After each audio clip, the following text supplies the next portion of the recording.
Welcome to the journey. Deep inside you, there is a huge potential that is longing to call you home to itself. It is a boundless potential that is capable of creating anything and everything in our life. It's a huge presence of peace, of stillness. And in this stillness is a creativity and a genius that can give rise to anything you might want to create in your life. And yet very often, this potential seems to get blocked or obscured. And we go through life feeling like we long to get access to this greatness. We sense that it's there, and yet we don't have a means to get access to it. The journey was designed so you could get access to this potential inside, so that you could clear any of the emotional or physical blocks that might be obscuring you, so that the real joy, the juice, the love, the gusto in life that is your own nature can begin to express itself as your life. Originally, the journey was born from my own experience of healing from a very large tumor, and part of that experience was that I uncovered a means to get direct access to the infinite intelligence of the body, to the part of you that makes your heart beat, and your eyes shine, and your hair grow, to the part of you that's awake when you're asleep at night, that wakes you up when there's a noise. And once you get access to this infinite intelligence of the body, you're then guided to get access to something that is called repressed cell memories. And these are old emotional blocks that get stored inside the body that seem to hold us back from being fully expressed in our life, both physically, emotionally, and spiritually. And so what happens with the journey process is you go on a journey inside yourself, and you actually go inside and uncover these repressed cell memories, and you release the stored pain, and then you go through a process of forgiveness so that the body and the being can go about its own process of healing. Now, in my particular case, I actually had a tumor, and I healed in 6.5 weeks' time, and so now this process is being used in hospitals, in prisons, in schools, in addict centers. Is being used by victims of violent crime, and mainly it's being used by people from all walks of life who know that in some way they feel held back or blocked in some way. So it can be the kind of thing where you know that you deserve a raise, and you turn the door handle to go ask your boss for a raise, and just as you hear the boss's voice, something inside goes, ugh, I just can't do it. And so you shut the door and you go back to your desk and eat another muffin and slog some more coffee back. And you go out that night and moan with your friend at the pub that you just didn't get a raise. And yet all of us have these silent saboteurs inside that seem to shut us down when our potential is coming out. And there's a reason for this. What science has found is any time you have a strong emotion and you repress it, what it does is it releases a chemistry into your bloodstream, which will go to certain cell receptors and block them, rendering those cells incapable of communicating with the rest of the cells in the body. Now, if those cell receptors remain blocked over a long period of time, then if disease is going to happen in the body, there's a likelihood or a propensity for it to happen in the part of the body where the cell receptors are blocked. Conversely, what's also been found to be true is that when our emotions are expressed healthily and naturally and wholesomely, our cell receptors remain open. And so what the journey process enables you to do is to go on a journey inside yourself and uncover these repressed cell memories that are stored inside the body. But it's not enough to just get access to these old memories. You need to actually have a process whereby you can release the stored pain and come to a place of understanding and mainly completion, and forgiveness. And in this way, you free yourself from the block, and your body and your being can go about the process of healing. What has been learned about cellular healing is this, is that our cells inside the body all replicate at varying speeds. So for instance, if you've ever had a suntan, and I know most of us are very conscious not to get suntans these days, but most of us have had a suntan at some point or another. Have you ever noticed in about 3 weeks' time, your tan fades? Well, that's because it takes your skin cells 3 weeks to regenerate. Your liver cells take 6 weeks. Your stomach lining takes only 3 days. And the one that just seems almost incomprehensible are the eye cells. If you touch your eyes right now, you'll notice that they feel quite firm, don't they? And yet, do you know that in less than 48 hours, you will have an all-new eyeball? This is almost impossible for the thinking mind to conceive of, except that recently my mom had an eye operation where they slit her eye open, inserted a lens, put the flap back, and put a patch on, and only a day and a half later, she could see clearly. They took her patch off, and she could see clearly. That's how quickly our eye cells replicate. As a matter of fact, there won't be a single molecule in your body a year from now that was here today. But people began to ask, and specifically doctors began to ask, well, why is it that if our cells are constantly regenerating, why is it when you look at a liver that's riddled with cancer in January, why would it be riddled with cancer in June? It's a good question to ask, isn't it? Because we know that the liver regenerates itself every 6 weeks. And what was postulated at the time that I had a tumor 10 years ago was that stored inside the degenerative cells are these repressed cell memories. And before the degenerative cell dies, it passes on its consciousness and its memory to the next cell generation. So the next cell generation is then created as an exact replica of the previous cell generation. And so this consciousness of this old memory and this old pain gets passed on from one cell generation to the next cell generation to the next cell generation. And what science has found is what successful survivors have in common was that through some act of grace or spontaneous event, they actually got access to these old repressed cell memories. And if they not only got access to them, but went through a process of releasing the stored pain and coming to a place of forgiveness, then it was possible that that old cell memory would not be passed on to the next cell generation. So the next cell was then born as a new regenerative cell.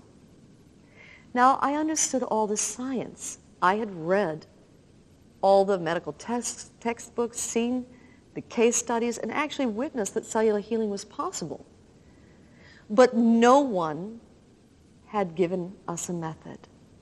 And part of the amazing gift of my own healing journey was that spontaneously the grace of my own body and being revealed to me a direct, repeatable, step-by-step method to get access to that infinite intelligence of your own body.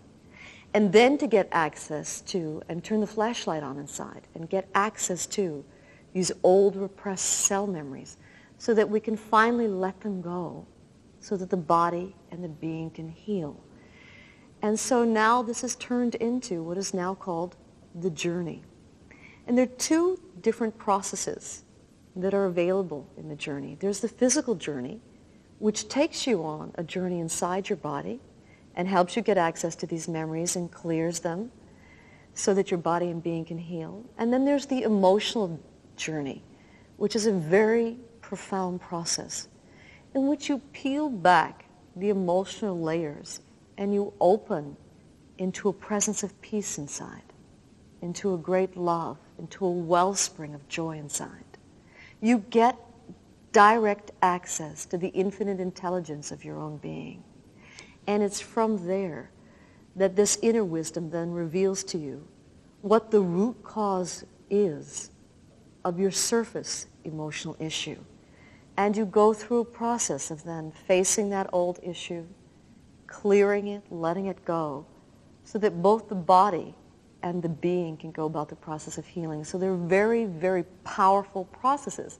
Now the good news is, it doesn't seem to matter what your background is, what your age is, what your religious background is. Everyone is capable of going about the process of doing the journey.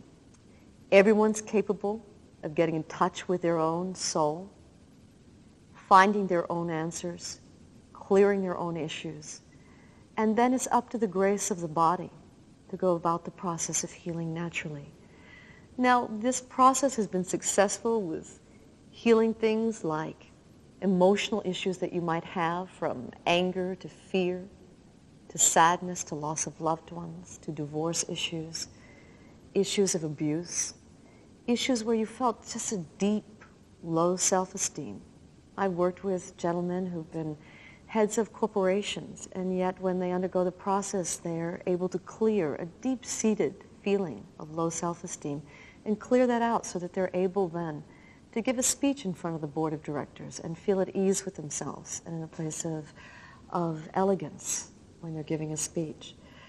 And I've worked with people that no matter how much work they've done on themselves, they weren't able to clear the grief that they felt at the loss of a loved one. And with the journey process, they were finally able to complete with that loved one and come to a place of peace. I've worked with people who had issues of rape, people who've been through abuse, with rage.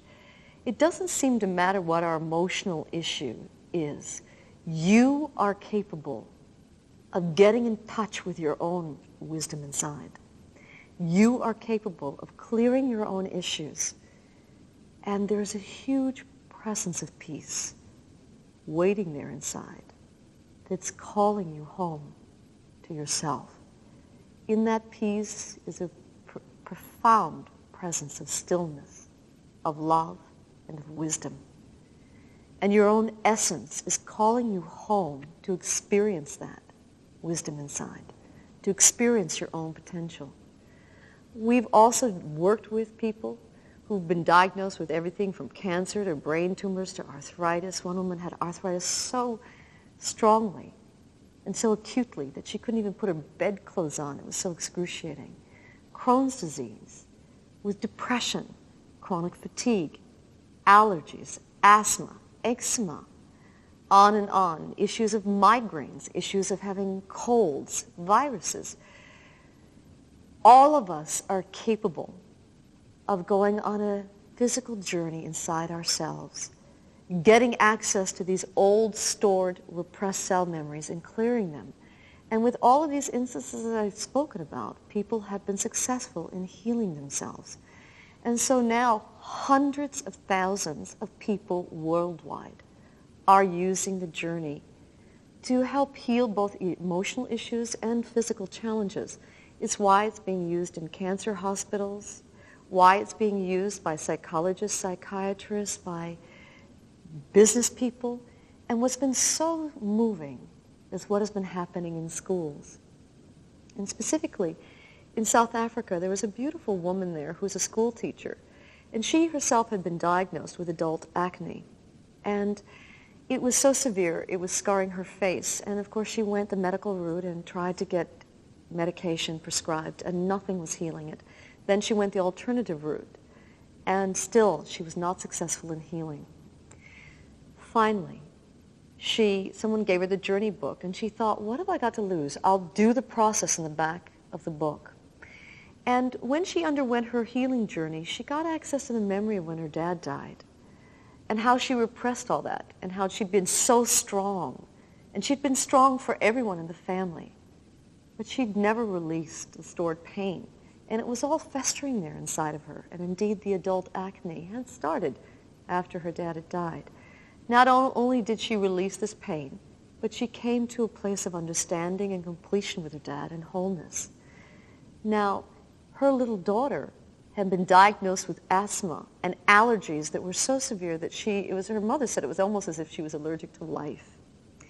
And her daughter was allergic to hay, grass, nuts, milk. She was allergic to soya. She was allergic to dogs, cats, chickens. It was almost as if she was allergic to everything, and she'd grown very scrawny and very fearful in life. And when she went to kindergarten, Jayashree, her mother, got a phone call from the hospital. Her little daughter had been taken into hospital and had an anaphylactic fit, and her organs had begun to shut down. Of course, she rushed to the hospital, and the doctors thankfully got her daughter stabilized, and then gave Jayashree, her mother, a list of about 20 different drugs that her daughter was going to have to be taking for the rest of her life. And when Jayashree saw that, she was totally despairing. She said, my God, my child is going to be narcotized. I'm never really going to know my daughter because she's going to be so full of drugs, I won't even see her real personality. And she thought there must be another way. And so she thought, you know what, I'm going to try the journey process with my little girl. And her little girl found the process so easy, as children do. And she immediately went back to an old memory of when she was 2 years old. And this was a memory of when she had a little nanny at that time, because Jayashree, being a school teacher, had to be at school. And this was a very inexperienced nanny. And what happened was, every day this little toddler, 2 years old, would go out and try the door handle in the kitchen, to go out and play in the back garden. And the nanny, who was very inexperienced and just a young teenager, thought, my goodness, if she goes out there, she may get pecked by one of the hens or scratched by one of the cats or the dogs, or maybe she'll get hurt in the mango tree. And so every day when the little toddler would come in, the toddler would try the door handle, and every day the nanny would say to the toddler, no, no, you can't go out there. And finally she grew so exasperated and didn't know how to discipline the child that she said to the little girl, listen, if you go out there, there's a boogeyman in that tree. There's a monster in that tree. And he will eat you for breakfast. Now, of course, this 2-year-old, as 2-year-olds do, absolutely believed that this was true and was terrified. And the nanny got it, that she had leverage with this child. She finally had a tool to discipline the child. So every time the little girl would come into the kitchen, she'd say, don't even go near that door. He's waiting in that tree. He couldn't wait to have you for breakfast. And of course, this little girl grew terrified. Now, Jayashree, her mother, never knew about this, that this had happened. And she always wondered why it was when she came home and her daughter was only 2 years old, that when she would take her to her mother's house for dinner, that her daughter would scream at the top of her lungs. And she never knew why her daughter was so terrified. Now, part of the journey process does not just lay in us uncovering these old cell memories, but finally in releasing the stored memory and coming to a place of forgiveness. And this little girl not only released all the pain of that, but she came to realize that there wasn't a boogeyman in that tree. And she, like all children do, was able to forgive so easily. She completely understood that she was being disciplined. So here she is, 5 years old, undergoing this process, remembering a memory from when she was 2 years old. She clears it, lets it go, and forgives. And of course her mother, so glad that she's freed from it, takes her out for the very first time into the back garden, introduces her to the mango tree, which of course there's no boogeyman out there, and to the dogs and the cats and the chicken and the hay. And she's never had an allergy since that day. Now, the journey work doesn't just work with allergies and asthma. It works with all manners of emotional and physical blocks. And it's a process that you can undergo. And this really is an invitation for you to go on your journey. And my prayer is always that we clear our issues before they end up manifesting as disease. Thankfully, her little girl is now 8 years old. She is robust, healthy, completely allergy-free. And like us, she's an example, because certainly if a child can do this work, certainly you can. And so what this video really is designed, it's an invitation for you to undergo the journey process work. Either to come to a journey intensive and roll up your sleeves and really learn the work hands-on, or to work with someone else and undergo the process work. But my prayer for everyone is that we clear out these emotional issues before they end up contributing to illnesses. And that we all discover this boundless love, this peace, this potential that's inside all of us. That we clear out our saboteurs, these silent blocks that hold us back from manifesting our potential. And we finally open into the true potential inside, into the love, the genius, the joy, the freedom, and let our creativity shine and our genius finally out to play. A lot of the people are familiar with Journey work because it's famous for helping you have a direct experience of your own soul, for having an awakened experience. It gives you an awakening. And the fact that you are even listening to this and watching this video means that you've already received the call from deep inside yourself. Something called you to listen to this. And that something is your deepest self. It's time for you to come home. It's time for you to clear out the emotional issues and the physical blocks which have held you back from being fully vibrant and in love with the juice of life. It's time to experience your own enlightened awareness, the peace inside, not as some airy-fairy idea or some notion, but as a direct, repeatable experience. And the journey gives you that. It gives you a step-by-step process to get in touch with your own infinite intelligence and clear your issues. It allows you to begin living your life as a full expression of the real you. So the time has come for you to begin your journey. The time is now.